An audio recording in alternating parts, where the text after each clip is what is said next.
Well, in response to so many questions that we've received in recent times, we thought it would be useful to try to put together a basic primer on prophecy. Many people, for the first time in their lives, are asking serious questions. Where in the Bible does it say this or that? And what's coming? Are we in the end times? And what about America? And so forth. Very basic questions. And so we thought it would be useful to try to cover these materials from a ground floor, from scratch, and we'll try not to jump into too much Bibleese or jargon that tends to puncture our conversation so frequently. We're going to do this in 4 sessions. This first session, of course, is the introduction. And we're going to deal with 2 issues. We're going to try to talk about the nature of prophecy. What are we dealing with when we talk prophecy? And secondly, how sure can we be? Aren't there theories and ideas like this throughout the ages? Hasn't everyone always felt that they were approaching the end times? Where do we come off being so certain that we're approaching an important period of time? So that's the first session. The first thing we're going to talk about is the nature of time. We take time for granted. It all goes back to some basic fundamentals that most of us may not have thought much about. Let me take you back to high school geometry or trigonometry. If we have a triangle and we add up the angles in that triangle, it adds up to how much? 180 degrees, right on. And no matter what kind of a triangle we draft, if we add up the angles, it always adds up to 180 degrees. How many of you learned that rule in school? Sure, okay. Well, suppose we go out together in a large field nearby with a transit, and we lay out a very large triangle, and we add up the angles of that triangle, and it adds up to more than 180 degrees. What would you conclude? That Chuck screwed up again, huh? No, what we've encountered is the curvature of the earth. You see, this little rule that we all learned in school is only true for a universe of 2 dimensions. That's why it's called plane trigonometry or plane geometry. And if you have more than 180 degrees, it implies that you've encountered a convex curvature. In fact, if you take a course in spherical navigation, or in navigation, you'll include in that course some spherical trigonometry in which you can have a triangle with 90 degrees in each corner because it's in a 3rd dimension. Now, if you have a triangle with less than 180 degrees, you're in a hyperbolic paraboloid, but I don't think that's ever concerned any of us here, so I'll just move on, but I throw that in for those of you that are mathematically oriented. This is the kind of insight that caused Dr. Albert Einstein, as he was grappling with the nature of space and time itself, to come up with a special theory of relativity in 1905, in which he realized that length, mass, and velocity and time are relative to the observers measuring them. But he generalized that in 1915 to the general theory of relativity. And what's important about that to us here is that it resolves the fact that there's no distinction between time and space. In fact, a physicist will always speak of space-time. You and I speak of space and time separately, but the general theory of relativity ties them together. In fact, Einstein recognized that we live in not 3 but 4 dimensions. And this is no longer just a theory, it's been confirmed over 14 ways to better than 19 decimals. It's today a basic insight of science. One of the things we want to understand is that time can change. Let me give you an example. It's a very graphic example. There are atomic clocks. These are clocks that are extremely precise. There's an atomic clock located at the National Institute of Standards and Technology in Boulder, Colorado. There's an identical clock, virtually identical clock, at the Royal Observatory in Greenwich, England. And these devices are accurate to better than 1 second in a million years. In fact, the recent one installed in Boulder is accurate to better than 1 second in 20 million years. And these are all based on the natural resonance of the cesium atom, which can be exploited to render incredibly precise time standards. But the reason I bring this up is the one in Boulder at NIST, it ticks 5 microseconds per year faster than an identical clock at Greenwich. Which one is correct? They both are. These are extremely precise clocks, and yet they differ 5/millionths of a second per year. Why? Because the one at Boulder, Colorado is at 5,400 feet above sea level, and the one at Greenwich, England is only 80 feet above sea level. You see, if you take an atomic clock and raise it by 1 meter, it speeds up by 1 part in 10 to the 16th. Not enough to change your personal schedules, but it's predictable and measurable. Time changes with a difference in gravity, among other things. Now, there are other demonstrations. They actually took atomic clocks like this and put it on an airplane going around the world eastward. And it lost 0.059 microseconds compared to one at rest at the observatory. They sent one around the world westward, and it gained 0.273 microseconds. And I won't go through the reasons. By the time you account for all the motions and differences, that's exactly what the theories predicted. And that's exactly what was measured. But perhaps the most provocative example, which you'll read about if you study a textbook in this area, is the example that's usually cited of 2 hypothetical astronauts. These are 2 imaginary astronauts that are born at the same instant, and we're going to send one of them to the nearest star. Now, if we look at the night sky, the stars all look different brightnesses, but they're all actually at different distances. But the one that's closest to the Earth is a star called Alpha Centauri. It's the 3rd brightest in the heavens. And from the Earth to Alpha Centauri is about 4.5 light years distance. In astronomy, we measure distances by the distance that light will travel in a year. And Alpha Centauri is essentially 4.5 light years away from the Earth. Now, if we send our theoretical astronaut to Alpha Centauri and back at half the speed of light, let's assume we could do that, then it would take him 9 years to get there and 9 years back. Follow me so far? The question is, that's Earth time, where we are. What does his clock read as he makes this trip? Well, that's calculated by what's called the Lorentz transformations, and the time in the spaceship will be in these 18 years on the Earth. His clock will only read 15 years and 7 months. In other words, he will be more than 2 years and 5 months younger than his twin brother. Now, if that doesn't bother you, you weren't listening carefully, okay? See, time for him is different than time for us on the Earth because by nature of his velocity and so forth. To dramatize this, let me indulge in the fiction that we could send him at 99.99% of the speed of light. I'm not suggesting we could do that. There's some other problems, but let's assume we could. And that would take then 9 years for him to make the round trip on our calendar. But on his clock, it would be only 33 days. You see, his time is different than ours. I think it was Dr. Gerald Schroeder, who's a world-class nuclear physicist, participated in 6 of the atomic bomb blasts. He makes his headquarters in Jerusalem. He's a good friend. He's the one that's pointed out in some of his writings that if you take the expansion of the universe as roughly 10 to the 12th, and you take the age of the universe, it appears to be about 15 billion years old, but that's at the fringe of the universe. If you measure that in Earth time, it would be, guess what, 6 days. Same expansion factor. But let's move on. The key point for us tonight is to recognize that time is not uniform. Time is a physical property. That's what these changes teach us. See, time itself varies with mass, acceleration, and gravity, among other things.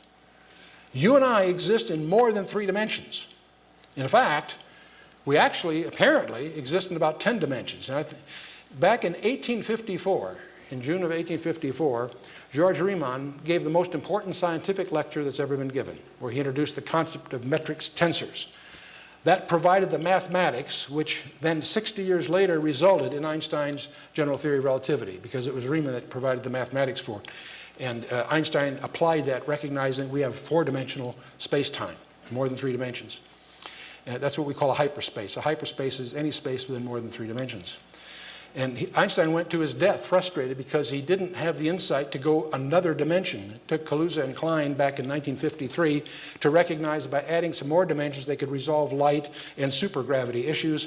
It was in 1963 that Yang, Mills, the 2 of them, developed fields that explain electromagnetic and both the nuclear forces, the weak and the strong nuclear forces. The point is, as scientists began to realize that there are more dimensions involved than we're generally aware of, it started to resolve the classic dilemmas in physics. Even as recently as 1984 and following, scientists are now speculating that we actually live, for mathematical reasons, in 10-dimensional. They speak of superstrings and so forth, and that we live in 10 dimensions. I mention this because I think it's really interesting to discover that 800 years ago, in the 12th century, we had Nachmanides, who was a Hebrew sage, in his study of Genesis chapter 1, came to the conclusion that the reality consists of 10 dimensions. 4 are directly knowable, and 6 are not knowable in his terms. What makes that interesting is this ancient Hebrew sage, studying Genesis 1, came to the same conclusions that our particle physicists today have concluded, that we live in 10 dimensions. 4 are directly measurable, 3 spatial dimensions, length, width, and height, and time. 6 of them are curled, to use mathematical terms, are curled in less than 10 to the minus 33 centimeters, and therefore they're just inferable by indirect means. Now, this whole idea of the 10-dimensional universe is suggestive because the original creation, of course, is described in Genesis chapter 1, verse 1. But we have sin introduced, and we have the curse pronounced.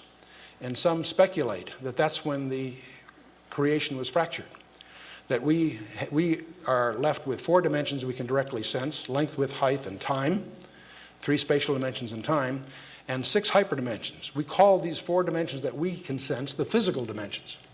And the ones that may be hyperdimensional may embrace what we generally defer by calling the spiritual dimensions. But there is a reality larger than our physical dimensions. We now know that. But that's what we're going to start moving into as we start talking about prophecy. See, the other misconceptions, the part we want to do when we get into this kind of a subject is to set aside baggage, misconceptions, presumptions that are inaccurate, that we all have.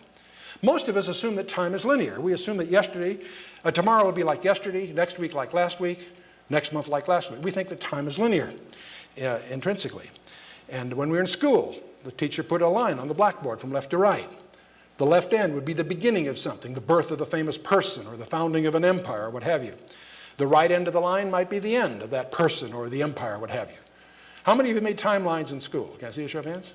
Sure, we all have.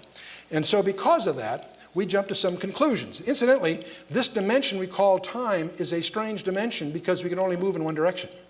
You see, we can only move forward and we can look back. What we can't do is move back and look forward. Whenever I often, in an audience like this, I'll ask, how many of you remember tomorrow? When I give that talk in California, I hesitate because I'm sure I'll get a hand or two, but anyway. See, we move forward in time and we can look back in terms of history.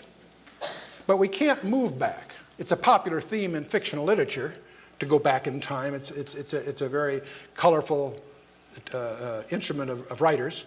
But it leads to paradoxes, because if you can go back in time, you could kill your grandfather, and then that starts to lead to some problems. So, and you can play around with those ideas. It's just mind stretchers. But the idea of moving back in time is generally rejected by most serious thinkers. But the other side, this is what we're going to try to do. We're going to indulge in the opportunity to look forward. But I want to show you why that would require a supernatural insight, and that's exactly the point we're going to make. And so there's another concept we need to set aside, and that's the concept of eternity. Because we think of time as linear, when we encounter the concept in church or wherever of eternity, we tend to assume that that's like a line that starts at infinity on the left and goes to infinity on the right.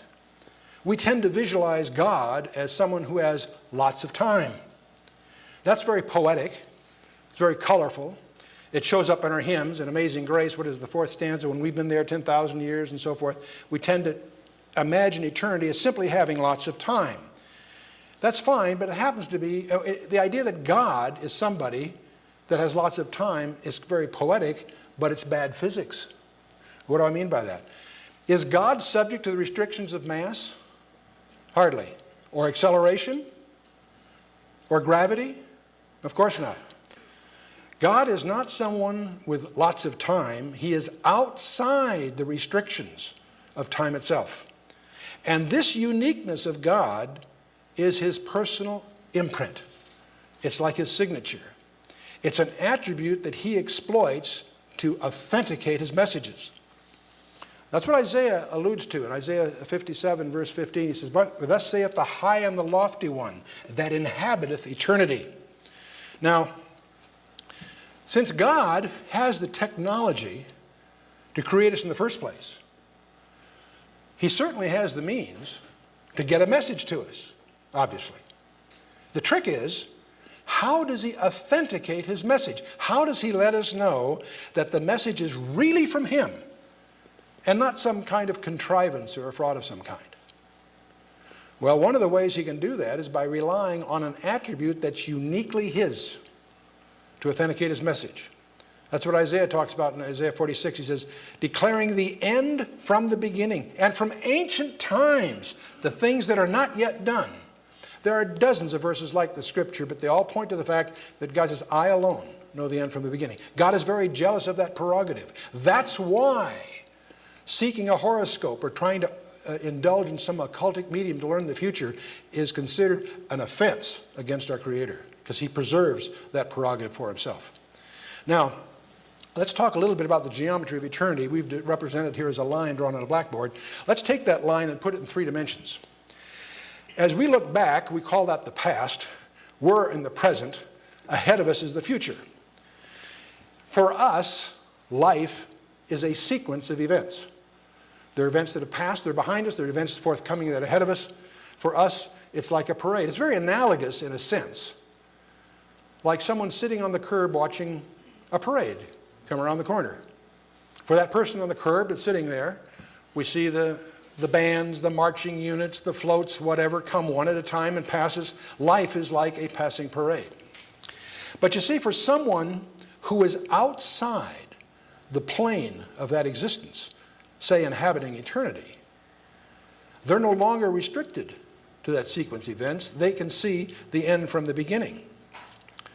For God, the past, the present, and the future are simultaneous. God often speaks prophetically as if it's already happened, because as far as he's concerned, it has.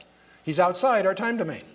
The analogy, it's a little clumsy, but the analogy that's often used, it's like you're in a helicopter above the parade.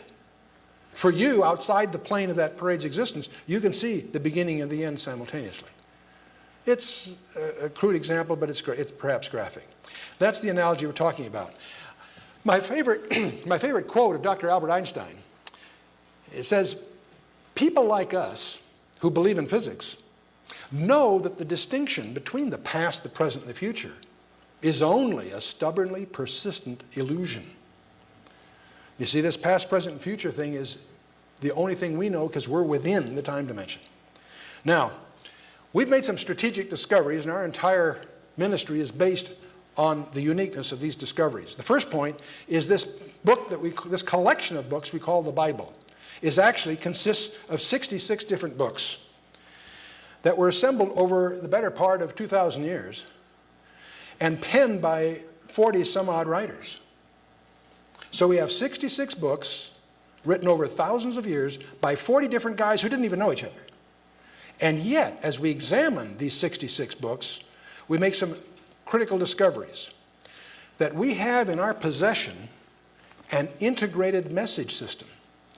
66 separate books penned by 40 different individuals over thousands of years, and yet we discover that every detail is anticipated by deliberate, skillful design. I don't simply mean that there's a theme in the Old Testament fulfilled in the New.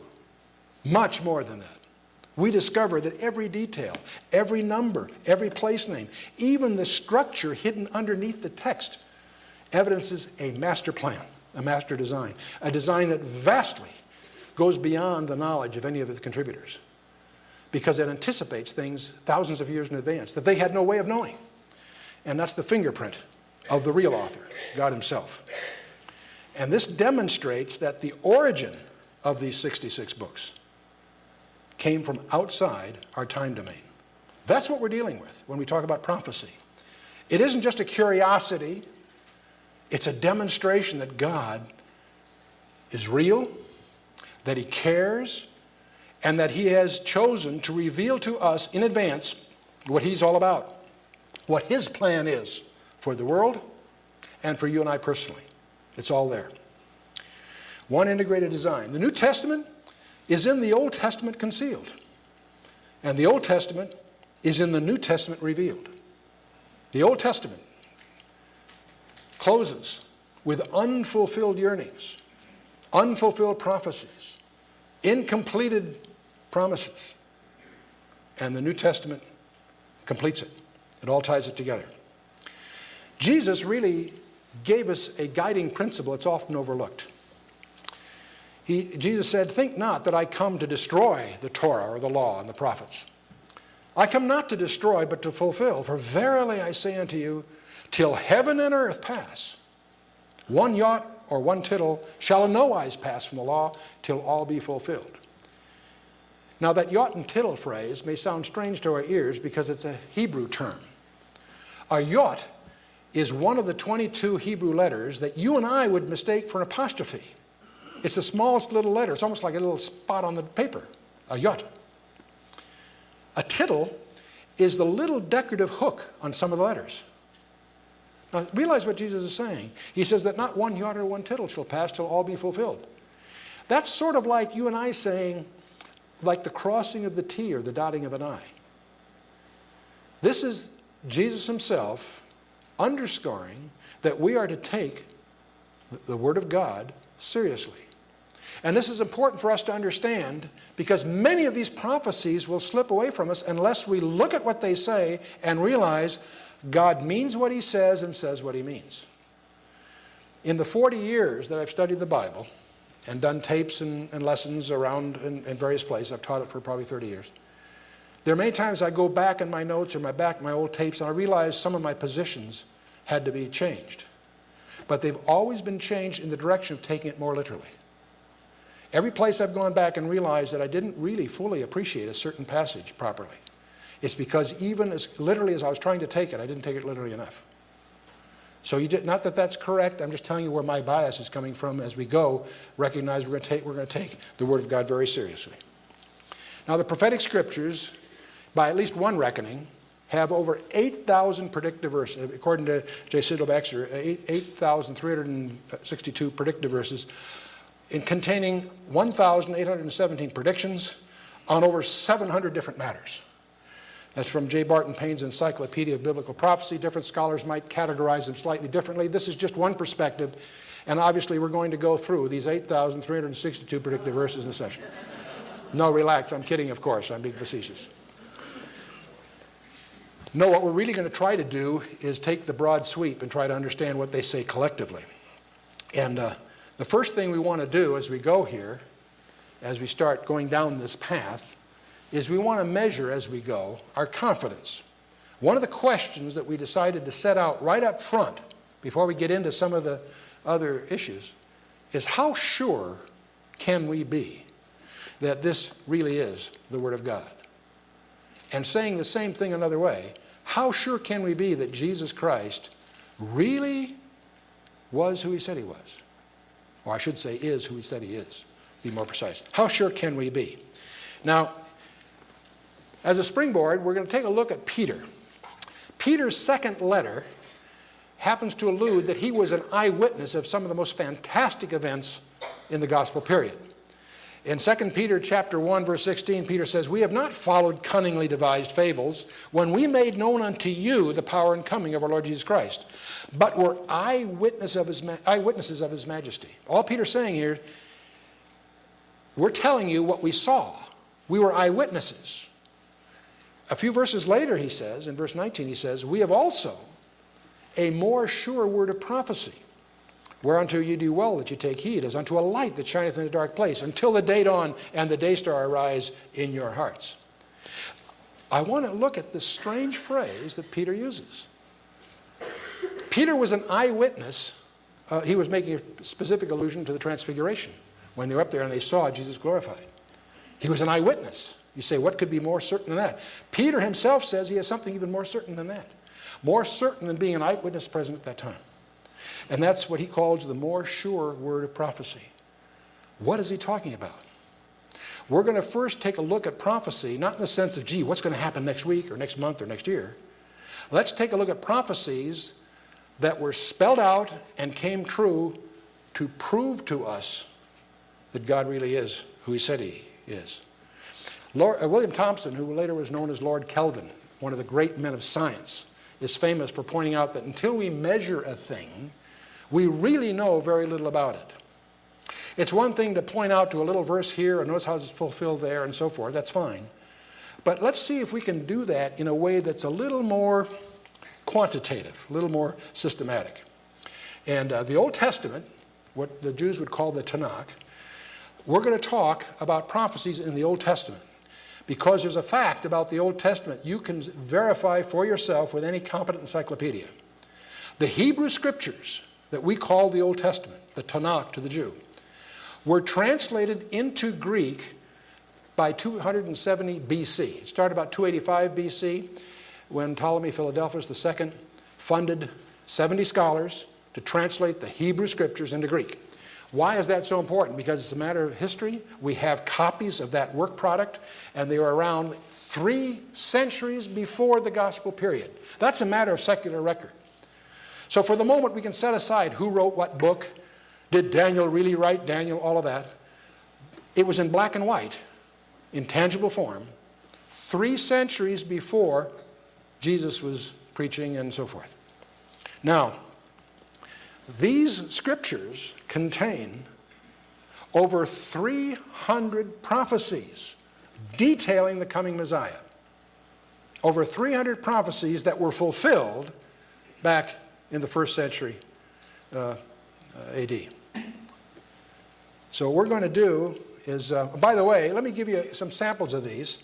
And I'm not going to go 300, relax. But I'm just going to list the ones that are quoted in the New Testament as being fulfilled. Jesus was to be of David's family. You'll find that in 2 Samuel, all through the Psalms, all through Isaiah. He would be born of a virgin. That was hinted at in the Garden of Eden. And it's also confirmed to Isaiah, in Isaiah 7:14. We always see that on the Christmas cards and so forth. He would be born in Bethlehem in Micah 5:2. He would sojourn in Egypt in Hosea 11:1. He would live in Galilee. In fact, he'd live in Nazareth in Isaiah. He would be announced in advance by an Elijah-type herald in Isaiah 40 and Malachi 3. In fact, the Old Testament closes with that specific promise. He would occasion the massacre of Bethlehem's children. That's mentioned in Genesis 35 and Jeremiah 31. And those are alluded, these connections aren't contrived, they are documented in the New Testament as being fulfillments of those Old Testament periods. He would proclaim a jubilee to the world.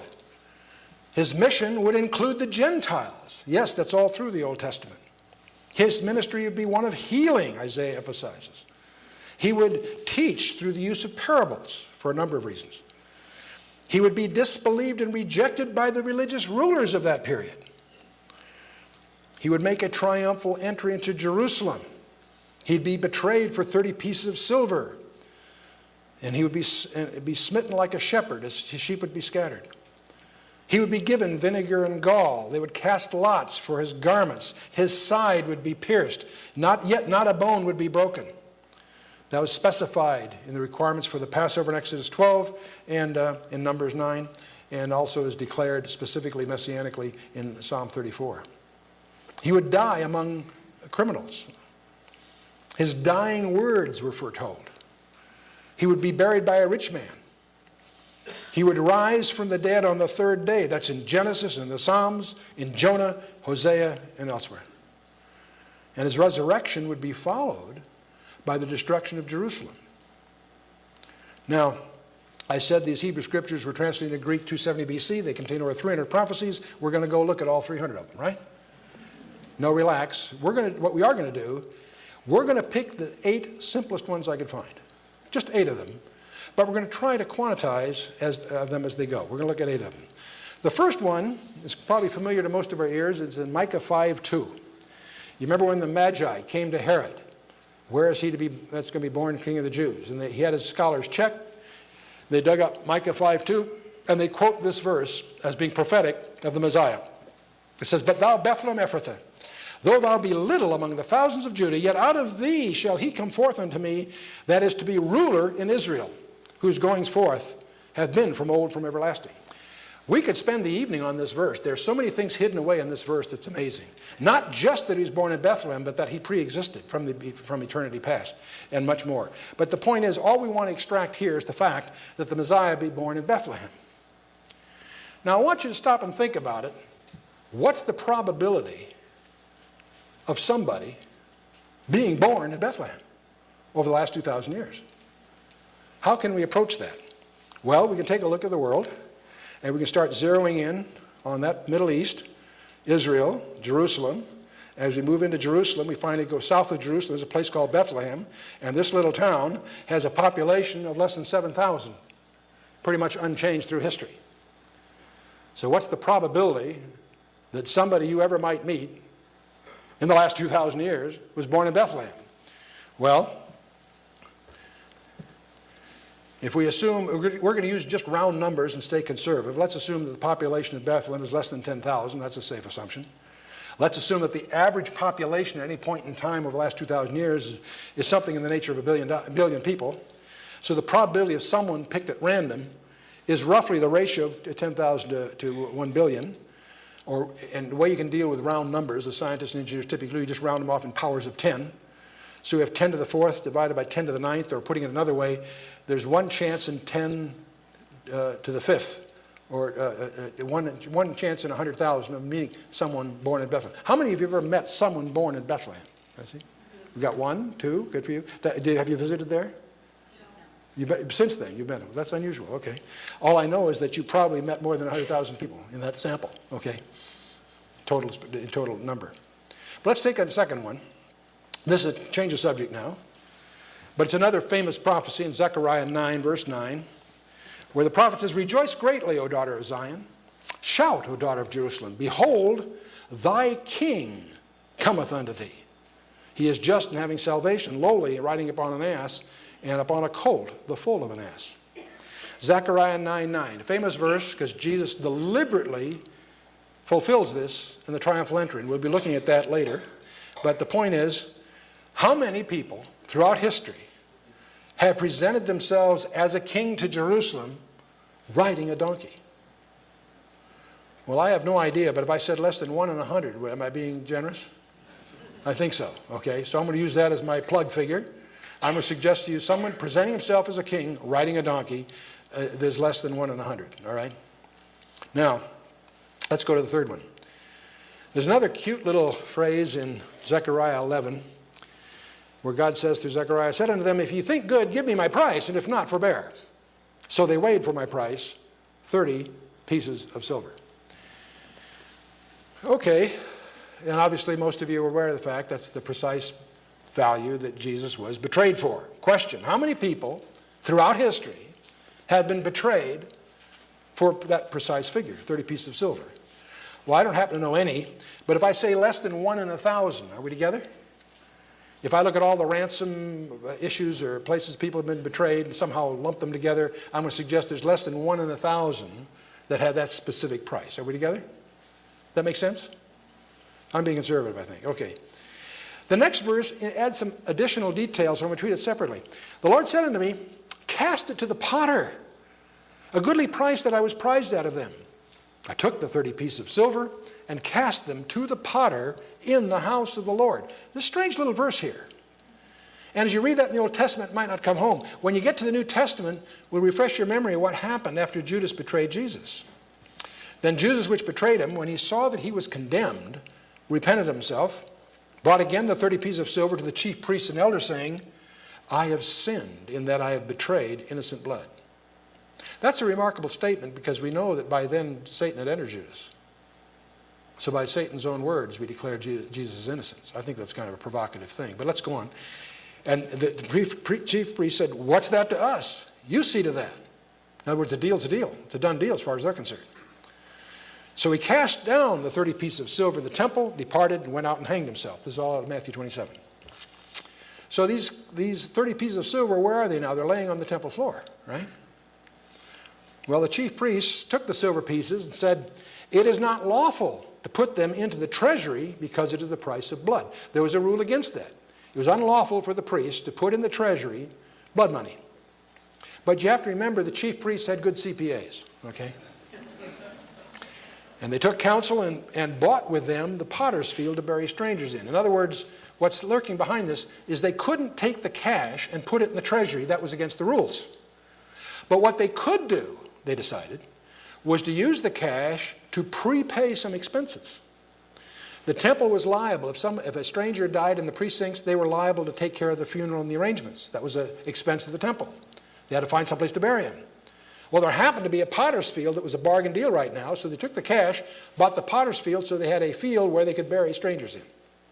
They're prepaying anticipated expenses. So they took counsel, brought with them the potter's field to bury strangers in, wherefore that field was called the field of blood unto this day. Well, let's go back to Zechariah 11, verse 13. Notice the details that are in this little verse. The price is 30 pieces of silver. Where does the transaction take place? In the house of the Lord, that is in the temple. Who ends up with the money? The guy that owns the field, the potter. Isn't that wild? What's the probability that that just happened by chance? That was random. If I say less than 1 in 100,000, I could say 1 in a million and pull it off. Let's say 100,000. Let's be cautious, okay? Let's take the next one. This one has a lot of personal impact for me. I'll explain why in a minute. In Zechariah 13, verse 6, there's a strange verse. It says, one shall say unto him, what are these wounds in thine hands? And then he shall answer, those with which I was wounded in the house of my friends. I can remember as a teenager coming across this verse, and in those days I was on kind of a kick to collect prophecy verses. So when I found a verse like this, I would type it up on a little card, the verse on one side and the reference on the other, and I'd add it to my collection to try to learn it. And I thought, wow, here's, wounds in his hands and so forth. I thought that's a prophecy of the Messiah. And so I added it to my collection. But as I tried to memorize it, I kept stumbling. It didn't make sense. The more I looked at it, the less sense it made. And one shall say unto him, what are these wounds in thine hands? And then he shall answer, those with which I was wounded in the house of my friends. Well, the more I thought about it, I had to admit to myself, that didn't fit the mental image I had. I can't visualize Jesus laying out his hands on these 12 by 12s or whatever they were, and them driving spikes into his hand, the Roman soldiers driving spikes into his hands as being wounded in the house of his friends. That just somehow, I had trouble with that. Until I was reading in John chapter 20. You may recall that first night after the Emmaus Road that evening, he appeared to the disciples after his resurrection. But Thomas wasn't with him, all right? The next day, they saw Thomas and said, boy, you should have been at the prayer meeting last night. Guess who showed up? And Thomas expressed his famous doubt. He said unto them, except I shall see in his hands the print of his nails, and put my finger into the print of the nails, and thrust my hand into his side, I will not believe. See, Thomas was from Missouri, as we would say in our provincial format. And well, after 8 days, again, the disciples were within, and Thomas this time was with them. Then came Jesus, the doors being shut, and stood in the midst and said, peace be unto you. Then he went over to Thomas. He said, Thomas, reach hither thy finger, and behold my hands, and reach thither thy hand, and thrust it in my side, and be not faithless, but believing. That must have shook up Thomas to realize that Jesus heard every word he says. He hears every word you and I say too. Thomas answered and said unto him, and I visualize Thomas falling on his knees when he says this. It doesn't say that. That's just my interpretation. Thomas answered and said unto him, my Lord and my God. Jesus said unto him, Thomas, because thou hast seen me, thou hast believed. Blessed are they that have not seen, and yet have believed. Then I suddenly realized that verse in Zechariah 13:6. What are these wounds in thy hands? Then he shall answer, those with which I was wounded in the house of my friends. What wounded Jesus was not the nails. It was Thomas's unbelief. But let's get back to 13:6. How many people taken at random have been wounded in their hands in the house of their friends? Well, if I say less than 1 in 1,000, am I being generous? I think so. Let's take the next one, number 6.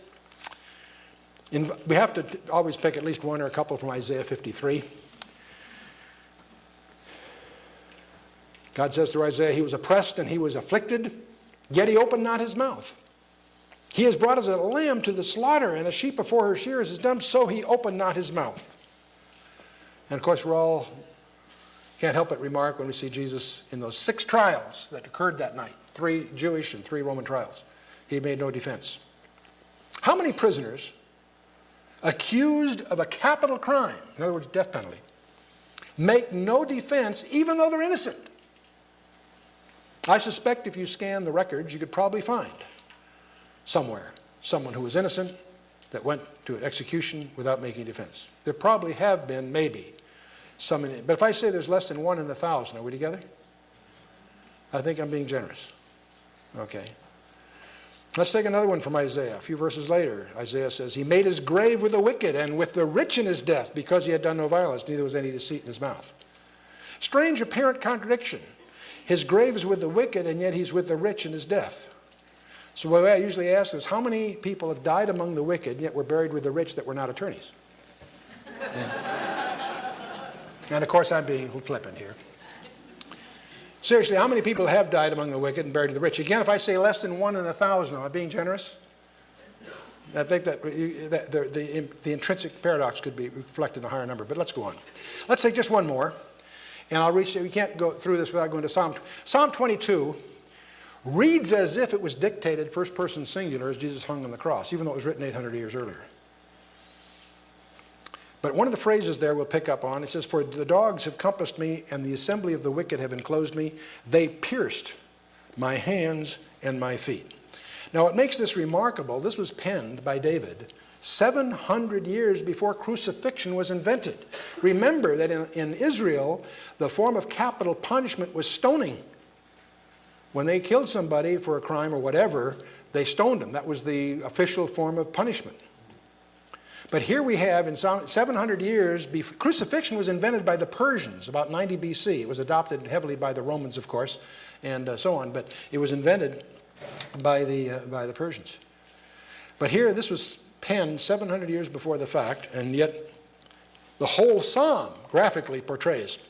In fact, there have been articles in the American Medical Association journals taken from Psalm 22 and analyzing the medical cause of death. It's that detailed.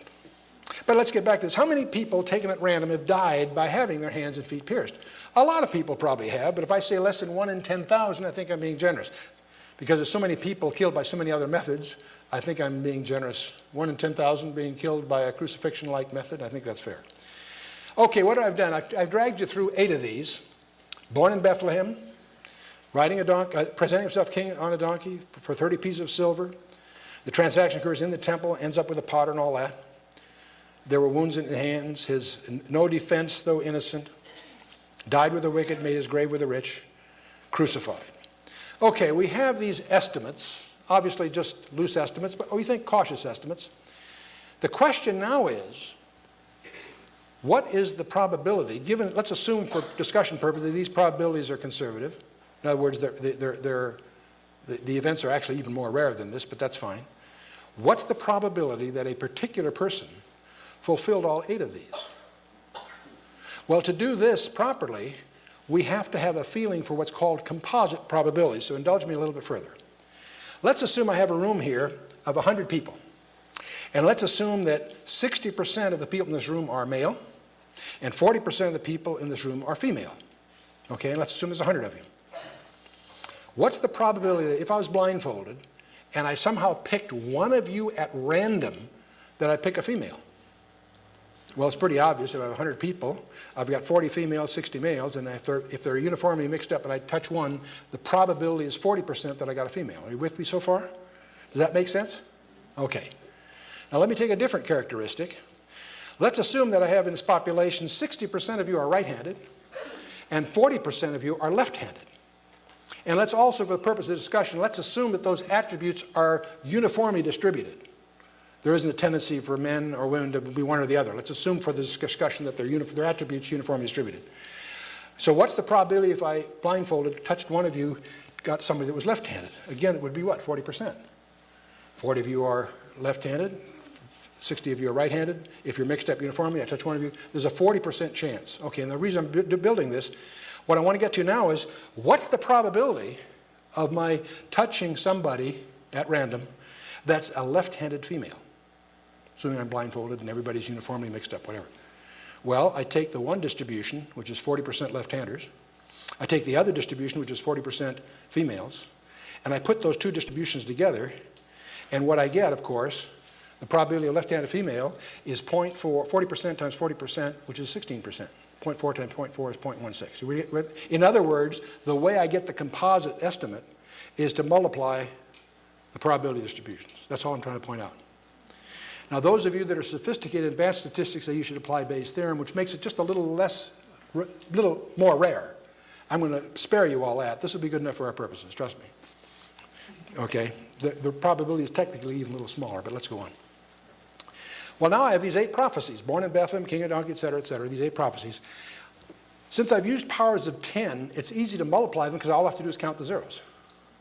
This, in effect, the composite probability of these 8, of one person fulfilling these 8 prophecies is 1 chance in 10 to the 28th, 10 with 28 zeros after it. That's a pretty big number. But if you're going to be precise, you say, by the way, you should divide that by the total population during the last 2,000 years, whatever. And I'm going to say, I'm just going to stipulate that let's just use 100 billion as a horseback estimate. Okay? So I divide the 1028 by 10 to the 11th, and you just divide by subtracting exponents. That's 10 to the 17th. Now, if I was in a statistics class here, the way you try to get a feeling for, say, 1 chance in 100, we typically take a bucket. And let's say we put 100 silver dollars in there. I take one of the silver dollars and I mark it with someone's lipstick or nail polish or something and put it in there, and we mix it all up. 99 unmarked ones, 1 marked. We mix it all up. The chance of my reaching in there and getting the one we marked is 1 chance in 100. That's a way of conveying what we mean by saying 1 in 100. You with me? Well, here I've got a situation where I've got 10 to the 17th. So what I need to do is get a bucket and put 10 to the 17th silver dollars in there. That turns out to be a pretty big bucket. In fact, I need a bucket that'll have 10 to the 17th silver dollars, and what I need is the state of Texas. And I fill it with silver dollars, it'll turn out to be 2 feet deep. 10 to the 17th is a big number. The chance of one person fulfilling those 8 prophecies is equivalent to my marking one of those silver dollars in Texas 2 feet deep, mixing them up in such a way that it could be anywhere, reaching down blindfolded and picking up one and picking up the one that's marked is 1 chance in 10 to the 17th. That obviously is pretty unlikely. But I've only used 8 prophecies. I have 300 prophecies to choose from.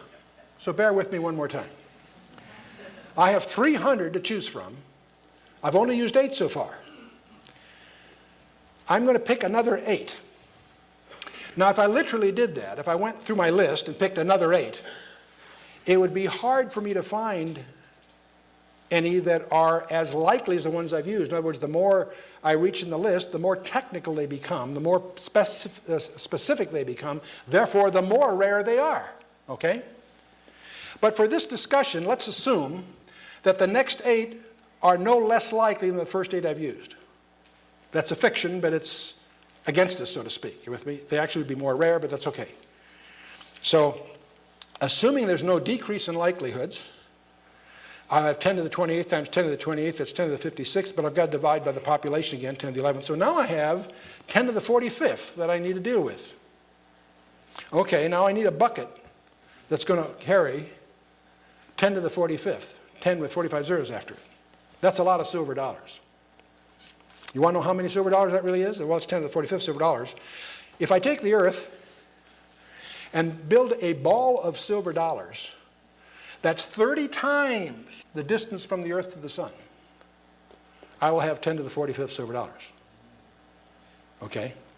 Now what I need to do is take one of those silver dollars, mark it with some whatever, and get someone to volunteer in a spacesuit and go wander around this ball of silver dollars in such a way there's an equal likelihood that the silver dollar could be anywhere, and he reaches in and picks one out. The chance that he picked the one we marked is 1 chance in 10 to the 45th. Does that seem a little unlikely? You betcha. Well, let's do it one more time, but instead of doubling, just to save time, let's triple it. We went from 8 to 16. Let's take 3 times 16, 48. We're going to take 48 prophecies. We have over 300 to choose from, so I haven't even scratched the surface here yet. And again, I'm going to indulge in this fiction that there's no decrease in likelihoods. I'm later going to show you a couple of these that are so bizarre, so precise, they alone, singularly, demonstrate the reality of Jesus Christ. But let's just stay with this model. I now have 10 to the 28th multiplied by itself 6 times. That turns out to be 10 to the 168th, but I'm going to divide that by 10 to the 11th, the population, so I have 10 to the 157th. Now I've got to build a model for you and I to imagine that's really big, really big. And silver dollars won't work because they're too big in the first place. So I've got to make a model consistent. The units I'm going to use are the smallest thing I can conceive of. What's the smallest thing you can imagine? An atom. Okay, good. I'm going to make a ball of every atom in our galaxy. Turns out that's about 10 to the 66th. That's been estimated. I'm a long way from 10 to the 157th, so I'm going to make such a ball of every atom in the universe. I'm going to make such a ball for each atom in the universe. So now I've got 10 to the 66th times 10 to the 66th, that's 10 to the 132nd. I'm still a long way from my goal. So I'm going to repeat this mental exercise once every second since the universe began. And that's commonly accepted as 10 to the 17th seconds. So are you kidding? No. You take 10 to 15 billion, take 15 billion years, run out the arithmetic, and you'll find out that's roughly 10 to the 17th seconds. So I'm going to make a ball of every atom in the universe for each atom in the universe. I'm going to do that little exercise once every second for the entire history of the universe. That brings me 10 to the 149th. I'm still a long way from trying to create a model for 10 to the 157th. I'm short by 100 million times short. Now I take an atom and mark it, and of course you follow the logic. And by the way, in this little exercise, we've only dealt with 48 out of 300 prophecies, documented in the Old Testament, fulfilled in the New.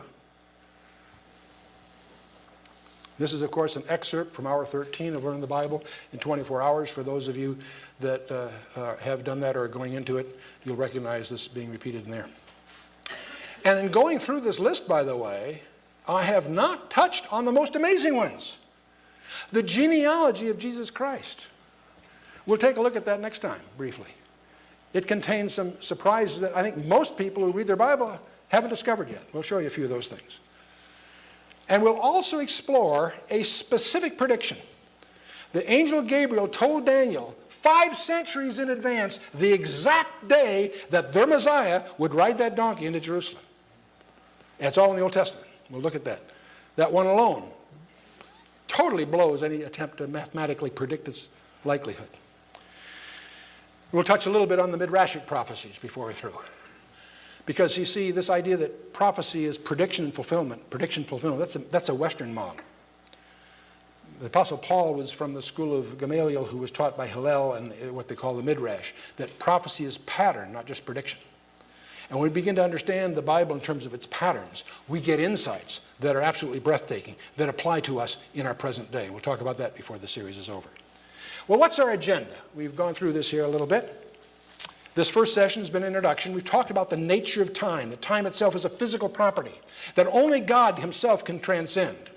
And he alone knows the end from the beginning, and he lays that out in writing to prove that he is God and that he cares.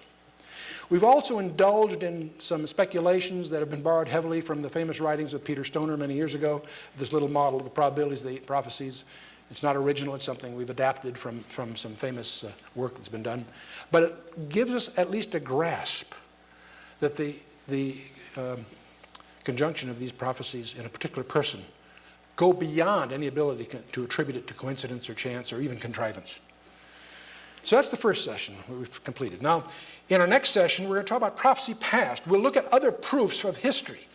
And it'll be startling to realize not only the Bible predicts the things that have happened throughout history, but the precision by which it does is absolutely breathtaking and missed by many scholars. In our third session, we'll talk about the end time scenario, prophecy of the future. Everybody talks about the end times. We glibly throw words around, the tribulation and the Antichrist and all that sort of thing. What are we talking about? We'll try to lay that out. Where do those ideas come from? What does the Bible really lay out? And where are some of the controversies that surround this? Because obviously good scholars have slightly different views of some of these things. And then the last session, after we've seen the past, we've seen the future, The last session we'll talk about prophecy present. What can we expect getting from here to the end times? If the end times are close, what should we see in the alignment of nations? What shall we see in our culture? What will we see in world events that will confirm or deny that we're where we are on God's timeline?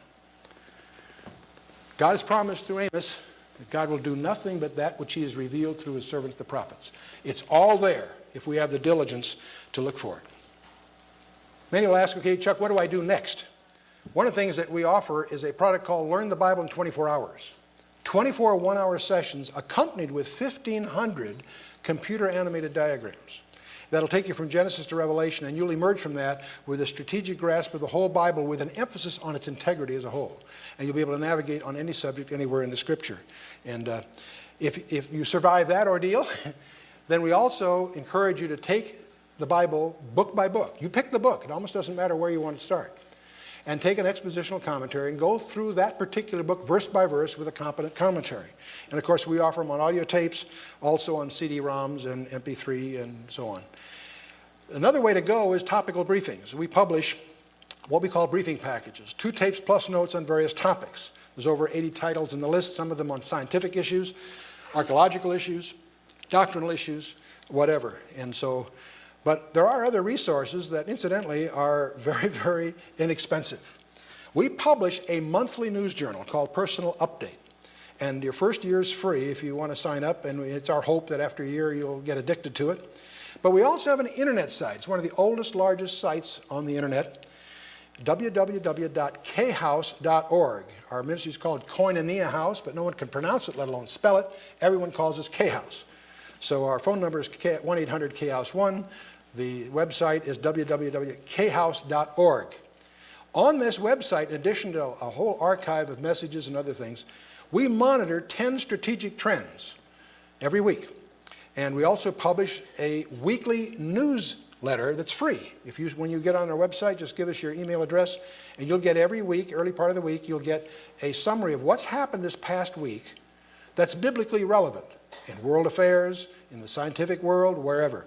And it'll have a little summary and why it's biblically relevant, and then it'll show you the links of websites that follow that competently. And by the way, it's all free. We also host the Blue Letter Bible, which is free. You have the English, Hebrew, Greek text. You can click on any verse and call up not just the verse in Hebrew, Greek, or English, but you can also call up as many as 50 different commentaries, classic or contemporary. There are commentaries, encyclopedias, Bible dictionaries. It's all word searchable. It's all free. Free anywhere in the world. And our major thrust is to encourage you to participate in home Bible studies. If you're not in one, we encourage you to explore the ones that are available in your neighborhood. And also, if there aren't, pray about leading one yourself. It sounds ambitious. It's not. It's very simple. We'll be glad to help you. We provide resources to help you do that. If you really want to grow quickly and learn and have a real fellowship experience, the home Bible study we found over the last 40 years to be the most fruitful place for personal growth. So we're Koinonia House. 1-800-KHOUSE-1 is our phone number. We encourage you on your incredible adventure.